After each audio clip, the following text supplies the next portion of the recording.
গ্রামবাসী আমার লাশ পেয়েছে।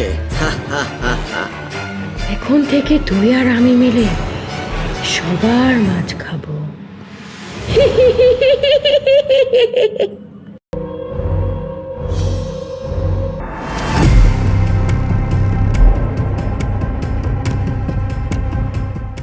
গোপালপুর গ্রামের মানুষেরা গত 2 বছর ধরে মাছ খেতে পারেন না।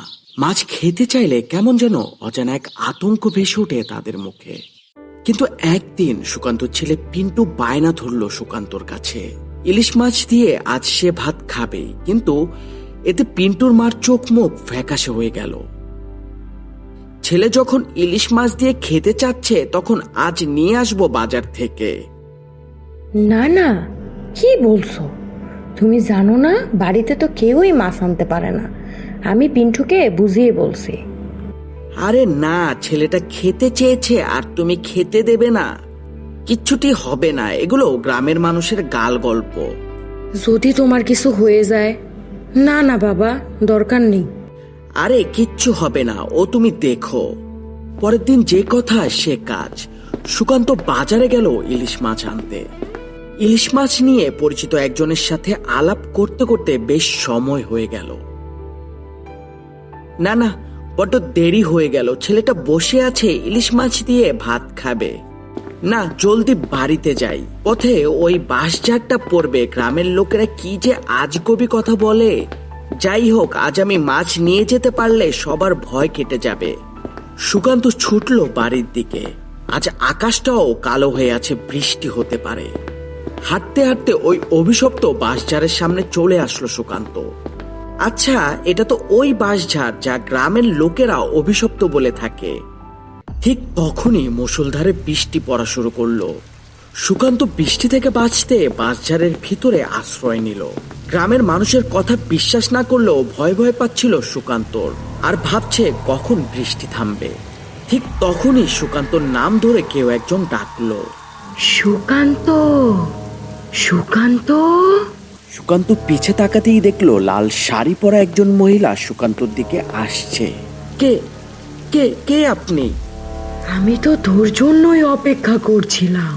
এত দেরি করলি কেন আসতে? কি বলছেন? আমি তো আপনাকে চিনি না। আমাকে চিনিস? তোর হাতের মাছটা দে তো। আমার মাছ আপনাকে কেন দিব? কতদিন হলো ইলিশ মাছ খাই না, আজ মজা করে খাবো। এটা শোনার পর সুকান্ত ভয়ে আটকে উঠল।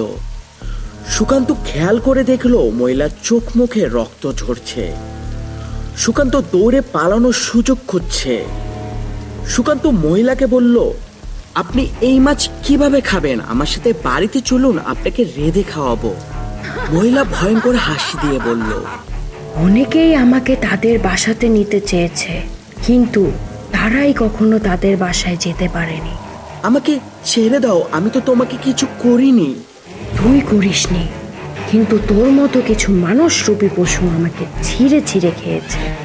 কি হয়েছিল তোমার সাথে? আমি তো ওই গ্রামের মানুষের বাসায় বাসায় কাজ করে আমার ছোট বাচ্চাকে খাওয়াতাম। কিন্তু তোরা এত ভালো ভালো মাছ খাস, কিন্তু আমি যখন খেতে চাইলাম তোরা কি করলি? আমাকে চুরির অপবাদ দিয়ে মেরে ফেললি। আমি তো ওই দিন চুরি করিনি, আমি তো তোদের দিকে তাকিয়ে থাকতাম। তোদের খাবার শেষ হলে ঝুটো খাবারটুকু অন্তত আমাকে দিবি, কিন্তু তোরা আমাকে সবাই মিলে মেরে ফেললি।